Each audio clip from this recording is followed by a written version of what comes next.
des systèmes robotisés et des robots à la place de l'infanterie, ainsi qu'une intelligence artificielle extrêmement puissante contrôlant simultanément des milliers de drones. La chaîne CNN a publié un reportage de Nick Patton Walsh, tourné de l'intérieur des unités ukrainiennes des forces armées d'Ukraine, qui combattent avec des robots et des drones, et exclusivement avec des robots et exclusivement avec des drones. Et ce reportage a déjà provoqué des accès de panique en Russie. Dans un autre domaine, un autre saut technologique est en cours. Des propulseurs à réaction permettent aux drones d'atteindre 190 km/h en quelques secondes. À leur base, un écran offre un aperçu d'un ordre mondial complètement bouleversé. Dans cet épisode, nous allons justement analyser comment les forces armées ukrainiennes utilisent l'intelligence artificielle et des drones de pointe pour mener des attaques massives contre la Russie, ainsi que la manière dont l'Ukraine utilise des robots sur le front lorsqu'il manque d'infanterie. Mais nous discuterons également de la deuxième nouvelle du jour, à savoir la déclaration des Russes selon laquelle l'Ukraine aurait prétendument attaqué la centrale nucléaire de Zaporijia avec des drones.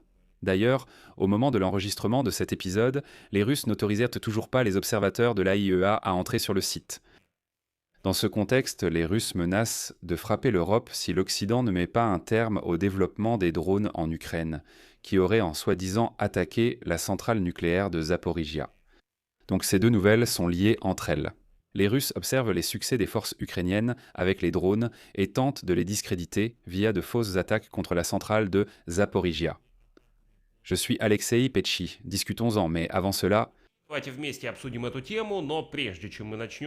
je vous demande de vous abonner à la chaîne, de mettre un like, d'écrire n'importe quel commentaire et de vous abonner à ma chaîne Telegram Petchi News. Le lien se trouve dans la description de cette vidéo. Alors, je vais commencer par la nouvelle qui a littéralement fait exploser tout Internet aujourd'hui. La chaîne de télévision CNN a montré comment l'Ukraine dirige des frappes en profondeur sur le territoire russe à l'aide de l'intelligence artificielle et du système Palantir. À l'écran, on voit les trajectoires des drones en temps réel, les coordonnées des cibles et les données constamment analysées par l'intelligence artificielle. Et l'important, c'est que l'intelligence artificielle aide à cibler la Russie en détectant des failles dans la défense aérienne. Son grand reportage sur les robots au front et les drones qui frappent la Russie, le journaliste Nick Patton Walsh le commence par les mots suivants, je cite. « Il y a 9 mois, l'Ukraine frôlait l'effondrement, manque de personnel, de fonds et perte de vitesse. Walsh souligne l'opposition. Aujourd'hui, la situation est différente. Et ce n'est pas grâce à une nouvelle vague de mobilisation, mais grâce aux technologies.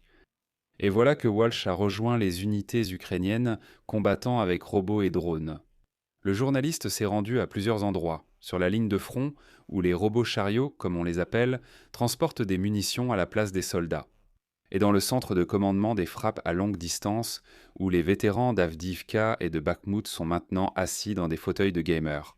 Et ils dirigent les frappes à des centaines de kilomètres de la cible. Et ils sont contents. Ils arrivent rapidement pour armer les armes, comme 5 morceaux de pistolets, et les pistolets se sont lentement déplacés dans le calme jardin de la ferme. Pour un voyage de 10 heures sur le front. Un travail qui nécessiterait potentiellement des dizaines de personnes, avec un énorme risque. Le ravitaillement en munitions des positions de première ligne sera désormais automatisé. À ce stade probablement. Ici, le pilotage à distance prend le relais. C'est une cargaison exceptionnellement urgente. Des troupes immobilisées pendant des mois. Nous sommes au cœur de quelque chose de nouveau et rare. Une attaque de nuit contre 3 positions russes en première ligne à l'est, menée uniquement par 6 grands robots d'assaut. Des habits civils pour ne pas être remarqués en entrant dans le bunker. Jeu de chaises musicales, un drone dans le ciel aide à guider le robot au sol. Dans un autre domaine, une autre avancée technologique est à l'œuvre. Des propulseurs à réaction permettent aux drones d'atteindre 120 miles à l'heure en quelques secondes. À leur base, un écran offre un aperçu d'un ordre mondial complètement bouleversé.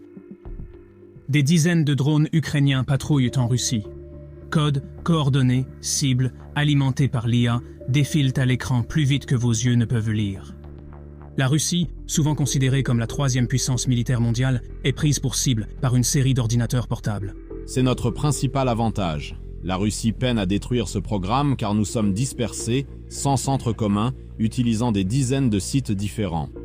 De plus, ce logiciel nous donne la possibilité de travailler avec des milliers de drones. Le drone Looty peut transporter une charge utile énorme sur plus de 1200 miles. Je ne pouvais même pas l'imaginer, mais je comprends que si de tels moyens avaient existé à l'époque, plus de mes camarades seraient restés en vie.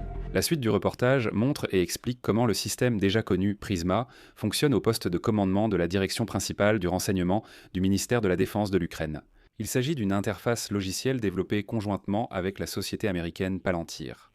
Sur les écrans, on voit les trajectoires des drones en temps réel, les coordonnées des cibles, ainsi que les flux de données provenant de dizaines, voire de centaines d'appareils simultanément. C'est-à-dire tous les drones qui sont en action en ce moment, que ce soit sur le front, en train d'attaquer ou de mener des missions de reconnaissance sur le territoire russe.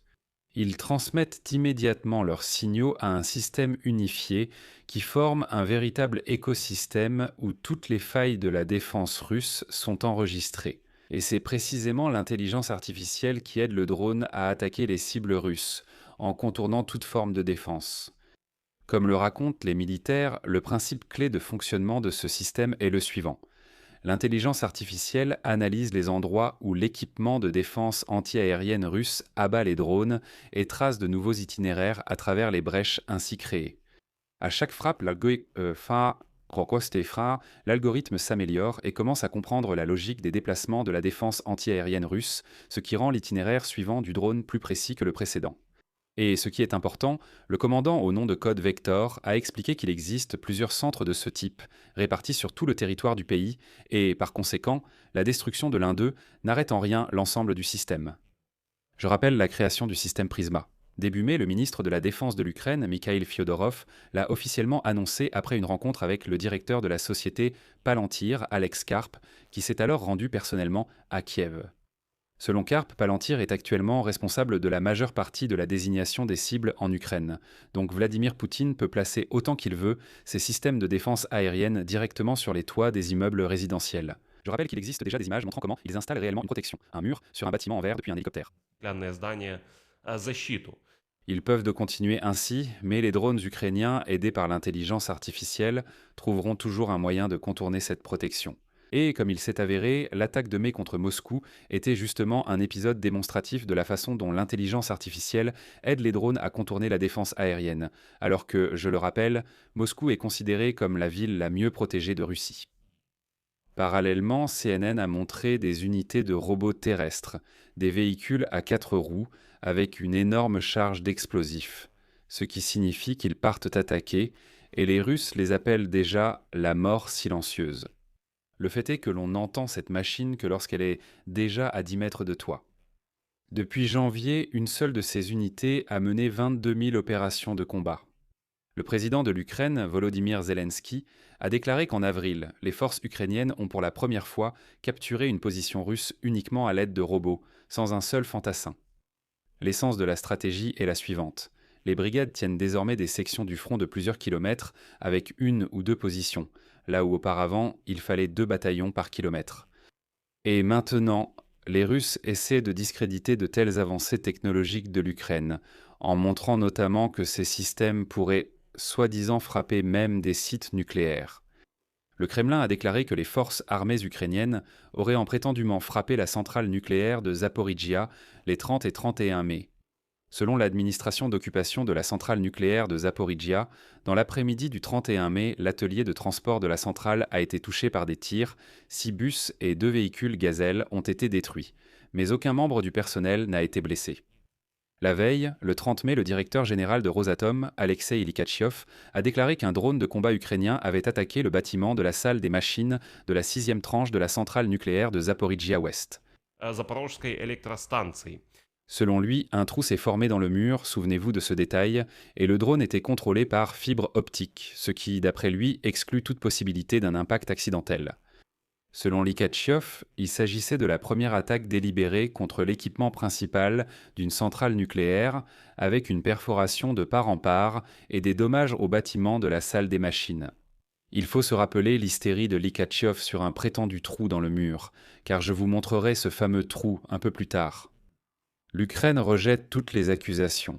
Les forces de défense du sud de l'Ukraine ont affirmé que l'armée ukrainienne respecte la Convention de Genève et n'attaque pas la centrale nucléaire. Et au ministère des Affaires étrangères de l'Ukraine, ils ont déclaré directement, je cite, « Il n'est pas clair dans quel but l'Ukraine frapperait sa propre centrale nucléaire, située sur son propre territoire, qu'elle cherche elle-même à remettre sous son contrôle souverain. » La Russie tente à nouveau de discréditer l'Ukraine et de masquer ses actes criminels. Mais il y a ici quelque chose que beaucoup ne remarquent pas, parce qu'ils n'analysent pas la rétrospective des événements. Ici, une question se pose. Pourquoi les Russes ont-ils décidé précisément maintenant de monter cette histoire d'attaque contre la centrale nucléaire de Zaporijjia? En réalité, tout est très simple. En juin, la réunion du Conseil des gouverneurs de l'AIEA se tient traditionnellement, au cours de laquelle le rapport annuel pour 2025 sera examiné. Pour la Russie, ces documents représentent un sérieux problème. En fait, cela fait déjà la 4e année consécutive que l'AIEA ne reconnaît aucune revendication russe sur la centrale nucléaire de Zaporijjia et continue de considérer la centrale comme un site ukrainien sous occupation illégale. Et donc, avant chaque réunion du Conseil des gouverneurs de l'AIEA, chaque année, la Russie lance une nouvelle vague de manipulation de l'information autour de la centrale nucléaire de Zaporijjia. C'était le cas ces 2 dernières années, et en 2022. Avant juin, ils diffusent toujours des infos sur de soi-disant attaques, affirmant que l'Ukraine a attaqué ou bombardé. Ah, donc les détails et les formulations changent, mais l'objectif reste le même. Et l'objectif est simple, détourner l'attention de l'occupation illégale de la centrale nucléaire de Zaporijjia et forcer tout le Conseil de l'AIEA à parler et à discuter de cette attaque, et non de l'occupation de la centrale. Et maintenant, le plus intéressant. Le directeur général de l'AIEA, Raphaël Grossi, a déclaré que les Russes lui avaient dit qu'une brèche se serait formée dans le mur du bâtiment du réacteur. Mais quand la mission de l'AIEA a demandé l'accès à l'installation endommagée, les Russes ont tergiversé et tardé à l'accorder. On pourrait penser qu'après une attaque dangereuse, il faudrait la montrer sans délai à l'AIEA pour qu'il l'enregistre et en informe le monde entier. Imaginez que les forces armées ukrainiennes percent le réacteur, le monde entier serait choqué. Mais non, ils ne laissaient pas entrer les inspecteurs. Finalement, les inspecteurs ont quand même été autorisés à entrer. Et voici ce qu'ils ont montré. Sur cette photo, on voit la brèche causée par le drone dans le mur de la salle des machines. Et il n'y a pas plus de détails, c'est tout. C'est drôle car sur la photo, comme vous pouvez le voir, il n'y a aucune trace de mur percé. On voit juste une tache noire. Et à côté de l'endroit du prétendu impact, remarquez que même les fenêtres sont intactes. Le verre est resté entier. Voilà toute l'ampleur de cette soi-disant attaque.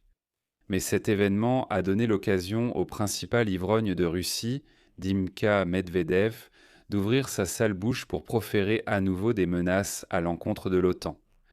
Dmytro Medvedev, vice-président du Conseil de sécurité russe, a menacé de frapper les centrales nucléaires des pays de l'OTAN. Voici sa citation. « Ce n'est pas mieux que l'utilisation d'armes nucléaires tactiques. Et une telle action pourrait entraîner une riposte symétrique contre les centrales nucléaires ukrainiennes, ainsi que contre les centrales nucléaires des pays de l'OTAN impliqués dans le conflit. » En somme, je vais m'arrêter là. Donnez votre avis et vos conclusions dans les commentaires sous cette vidéo. Abonnez-vous à la chaîne, cliquez sur la cloche et n'oubliez pas de mettre un like. Si vous souhaitez soutenir le travail de cette chaîne YouTube, toutes les informations et liens nécessaires se trouvent dans la description de cette vidéo. Je vous en serai reconnaissant. C'est tout pour aujourd'hui. Prenez soin de vous. À bientôt.